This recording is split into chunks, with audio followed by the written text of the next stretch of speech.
What is up, everyone? All right, today we're doing the October wrap-up and November TBR.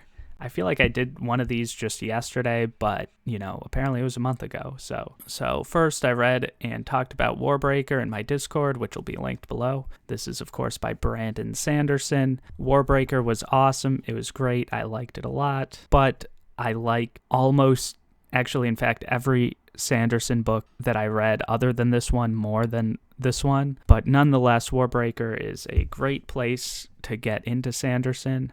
I don't know. Some people love Warbreaker, and I can see why, because the characters are so good, the magic system's so good. There's good humor. This is Sanderson's most humorous book, I think. The plot overall is very good. The world is good. The ending is... I like the ending. There's so much going on. There's definitely a lull before the ending, which I'm not as big of a fan of. There could have been like 30 less pages in here, and it would have been fine. And I also feel like the magic system was explicitly explained very late in this book. I feel like it could have been explained a little earlier. And yeah, I did a whole review on this. Again, overall, I like it, but my least favorite Sanderson book. Speaking of Sanderson, we'll be reading Oathbringer in next month, and we'll be talking about it in my Discord. So again, link in the description. But in September, we read this one, and in October last month, we read Book 2 of Stormlight, Words of Radiance. I loved this. I just finished it, so I'm still letting my thoughts settle, but this will be the Fantasy Friday book review that I'm doing tomorrow. Once I let my thoughts settle, I will give my full opinions on it, but overall, yes, I like this. It's faster paced than this one. Parts of like part 2 in book 1 were a lot slower. This one just overall more quick. Obviously, if you've got like an epic fantasy book like this, it's not going to be like super fast, you know what I'm saying? But it was definitely fast for epic fantasy. No, and the characters get a lot better in this. I was Team Shallan in book 1, and then book 2, there's just more of the characters that I like, and they continue to be great. Stormlight Archive, whoa! And oh yeah, I'm going to be finishing Oathbringer very quickly this month because I want to finish it before Rhythm of War comes out, which is on the 19th, I think, so I've got like a week and a half to read this huge third book down here. So join me if you feel ambitious. What I'm currently reading, A People's History of the United States. This was my nonfiction book of October. I'm like halfway done with it. I've definitely got a lot of catching up to do. Obviously, we're kind of living history right now. The election was this week, obviously, so, But yeah, this book is phenomenal. I wish I read this book like 10 years ago. That would have been amazing. Although I wasn't like a huge history nerd in high school. Now I'm definitely way more historically oriented. This book talks about like things like labor rights and like the women's movement and, slavery and the atrocities of slavery and, the atrocities committed against the Native Americans. A thing that Howard Zinn talks about is finding new heroes, right? When you look at like, do I have my wallet? Do I have a $20 bill on me? But like, yeah, so Andrew Jackson obviously is on the $20 bill. Should he be? Should he be one of our heroes? I would contend no, he shouldn't. Just because of the atrocities committed on Native Americans. Finding new heroes. Who should be on the $20 bill? Like, what are the characteristics? Someone who's pro-labor rights, pro-African-American rights, pro-women's rights, and like someone who's historically significant. So like Helen Keller maybe, or, Susan B. Anthony, Harriet Tubman, Harriet Beecher Stowe, Frederick Douglass, Walt Whitman, I don't know. There's just so many other good choices for people that we as Americans should look up to. And honestly, Andrew Jackson isn't one of those people. And I was thinking about it as well, like Carnegie Hall. I know the name Carnegie because Carnegie Hall, but I didn't know who Carnegie was. I just assumed he was like a prolific artist or something, right? Or like a prolific musician in American history, right? Because I believe Carnegie Hall is like a stage like that plays are performed at, and like, concerts are performed at. So I just assumed he was like a musician, but like apparently he was just a businessman who bought things. And I mean, like why? Why are we worshiping someone who like bullied their steel workers 100 years ago rather than someone who created art? I don't know. It makes you question what we are doing, right? What are we doing? What are we doing? What are we doing? Let's think about healthcare.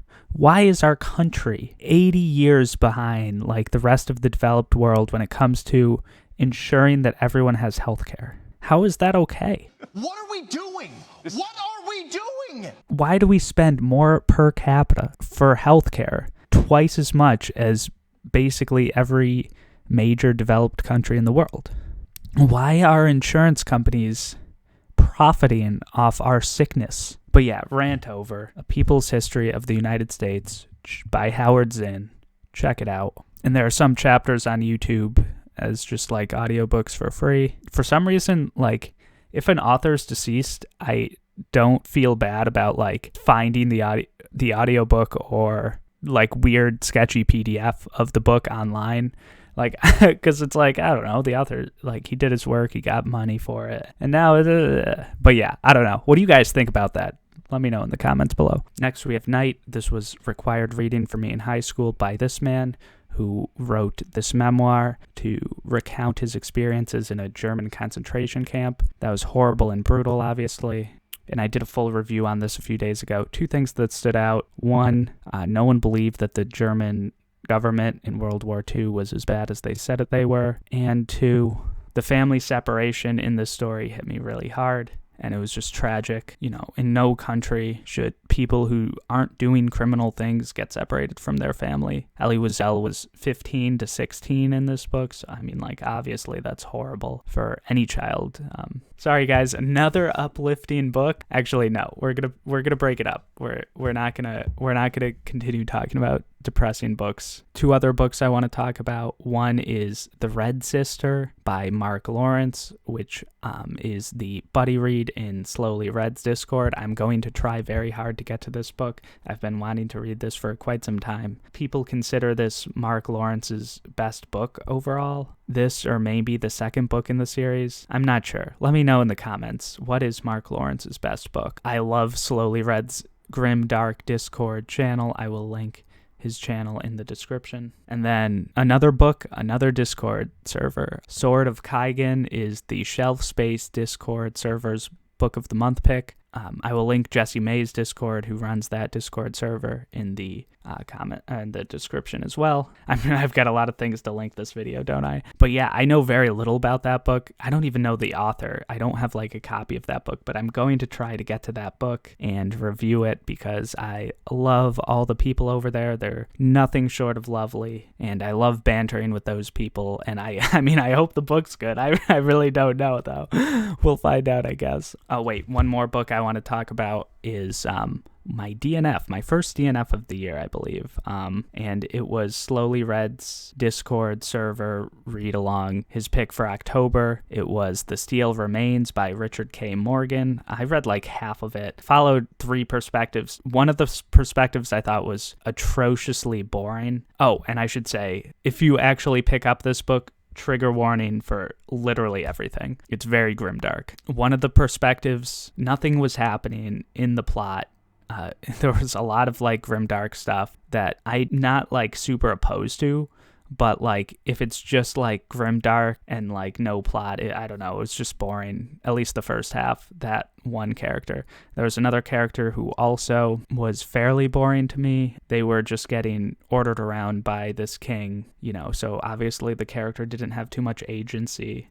There didn't seem to be any goals for that character. And then the third character, Ringle, who's the only character of those three whose name I remember because I don't know, I stopped reading this book pretty early in October, so. But Ringle, he was interesting, I will say. He was a veteran of this war that happened 10 years ago. Actually, all three of the characters are veterans, which kind of boring to have three perspectives that are fairly similar. But Ringle, he is gay, and that's very, very, very frowned upon. His family disassociated with him because of that, but like they're kind of trying to like reassociate with him because they want something, not because they accept him, obviously. I don't really know where his plot was going either, because I don't know. It seemed like he got a quest, but like then he got distracted for like 3 chapters in a row, and I'm like, yeah, I don't care about this. There's too many like weird side quests. The writing style for me, it was like, it was all over the place. The writing style was all over the place, and the plot was all over the place. So the book lost me. I'm sorry. I was trying actually not to DNF books this year, and I maybe I should have stuck it out, but I don't know. I got distracted.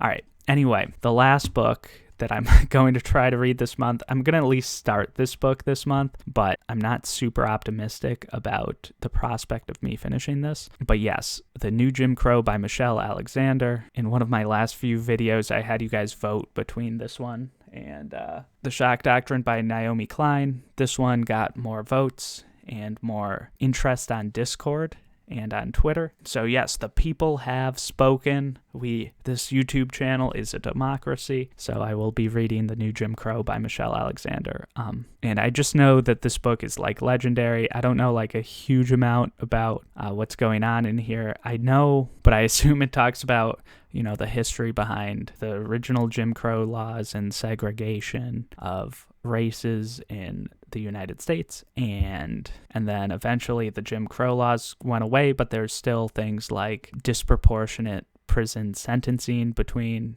white people and African American people. There's disproportionate incarceration rates. There's disproportionate arrest rates. Cornel West calls it an instant classic, so, you know, I'm on board. There's like so many like weird things that you wouldn't think of in society that are discriminatory against African Americans.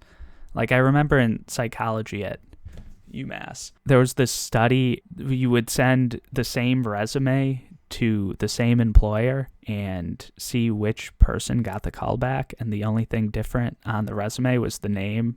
One person's resume would have a very white sounding name like Michael Smith or something, and then like like the one with the black sounding name would have like a more like exotic name.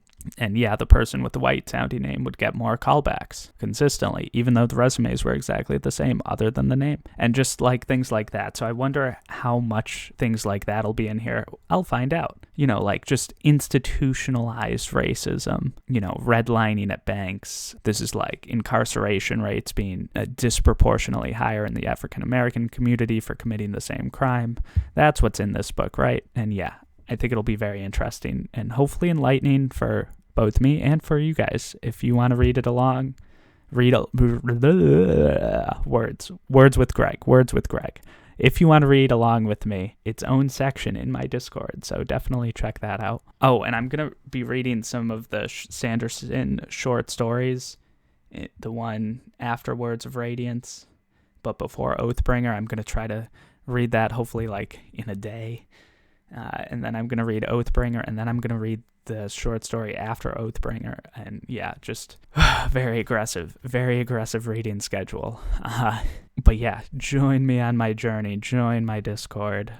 Like, comment, subscribe. Do all that. And thank you for watching. Oh yeah, and as I'm recording this, I have no idea who won the election. But yeah, if you want to talk about electoral politics in the United States in my Discord, come on over. We can also talk about like Chilean or Bolivian or New Zealand election results. I'm down for all of it. I'm up to date on all of the things that have happened in those elections in the last month or whatever. So yeah, definitely come talk to me about that. And yeah, there are no stupid questions if you want to talk politics. I'm very patient. And yeah, yep, like, comment, subscribe. See ya. Belgium played Bosnia on a cow pasture.